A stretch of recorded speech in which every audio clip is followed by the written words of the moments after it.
As important as story is in the development of an animated feature, you need characters to play it out. Characters for a Disney feature begin with designs, dozens of them for each and every character. And like the art design, the characters are created with a single purpose: to support the story and help create a believable world. At the beginning of the picture, we had a lot of meetings where we would meet to look at N.C. Wyeth. Andy Gaskell put up a whole slew of N.C. Wyeth paintings and analyze them and saying, this is what he's doing here. Can we get this into the character designs? We put up our character designs. Did they all look like they're existing in the same world? As you look through the contents of the characters section, you'll see that most of these ideas are thrown out, altered, or completely redesigned, but some will turn into the characters that will cross the decades and generations as Disney characters. One of the steps into the future for us is how can traditional animation and CG animation blend on the screen so that you believe they're part of the same character.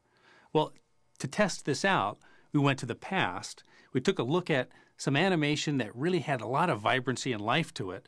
And the challenge was, could we take a CG element and put it onto that and see if it could still carry the same emotion, the same acting? Well, that's what you're going to see now. You will go ashore, pick up Tinker Bell, and bring her to me. You will go ashore, pick up Tinker Bell, and bring her to me. You will go ashore, pick up Tinker Bell, and bring her to me. Glenn and I worked together for several months designing the arm so that it was intricate looking, that it had a nice silhouette. It felt like part of silver. It's a mechanism which has a bunch of tools inside, kind of like a Swiss Army knife inside of the arm, and the right tool rotates into place and then it can come out and swap places with his hand. It was a great challenge to try to figure out how to make all that work.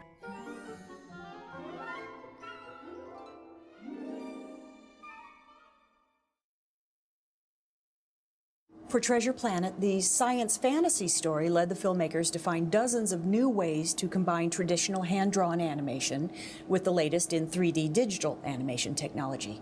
Artists and departments that had never collaborated before found themselves working together. All the boundaries between those departments started to kind of bleed over. And it was a little frightening at first. We found ourselves sort of stepping into areas that were traditionally other departments, but we learned so much, and I think the picture's a lot better for it. As you look through the materials in this section, you'll see that the goal in merging these two worlds was to make it seamless, so that instead of a 2D character or a 3D setting, all that you'll notice is the beautiful and unique realm of Treasure Planet.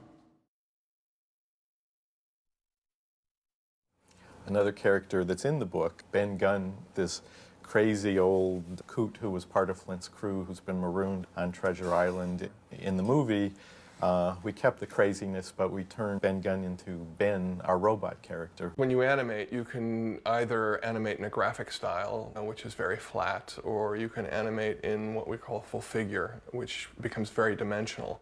Because Ben is a robot, we wanted to get as much kind of mechanical aspect to him as possible. And also we knew that if we were doing a robot, we wanted to have some detail that we could follow through from scene to scene. Now at the same time, you got to kind of double back and lose some of the dimensionality of the computer-generated image, because you do want them to live in the same world. And that's been one of the primary concerns that we've had through the production, is to find a way of making those two worlds seamlessly fit together.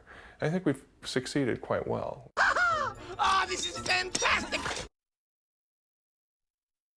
Treasure Planet combines computer and traditional animation techniques to create a fantastic universe.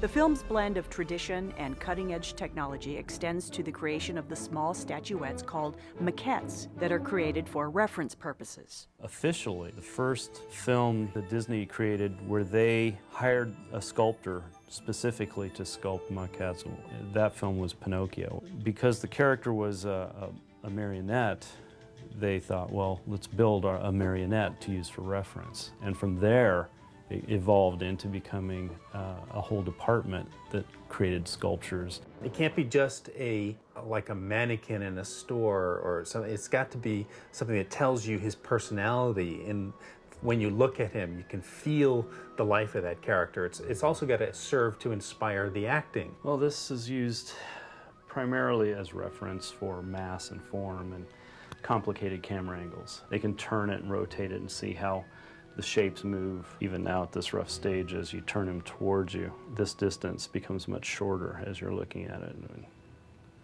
stretches back out. This first sculpture, Kent and I worked on for 4 months to get the design right, and so I can actually see in 3 dimensions what it is I'm drawing. With this full figure now, we're going to be able to see the chest and the belly, the arms and the legs, which we don't get in the bust. Today, Kent Melton is sculpting what will become the very first maquette in the history of Disney animation that incorporates computer-generated elements. There's a lot of firsts on this film, and my job is no exception. Basically, the elements that are computer-generated on the character in the film are likewise computer-generated on the maquettes. While Kent Melton sculpts his first pass at the maquette, CG animator Eric Daniels works closely with Glenn Keane on the computer models for Silver's arm, leg, and headpiece. We have a three-dimensional representation of the arm that we've created, which you see right here. This is sort of like a little sculpture, but it's like a virtual sculpture inside the computer. Once the dimensions of the computer elements are worked out,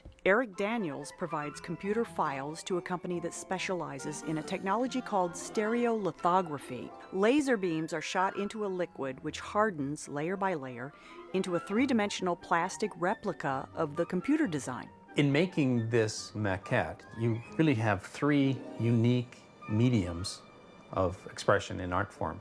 You have drawing, where it's just graphite on paper, and you have computer, where it's very much the same kind of a process, but through tapping on a keyboard, and sculpting, where you're actually tactily feeling the form in dimension. Finally, all the elements are combined to create the first ever Disney maquette with computer-generated parts. Wasn't it supposed to be his left arm that was supposed to be connected? I mean, who would think this many years later we'd still be doing new things, but we are. It's exciting.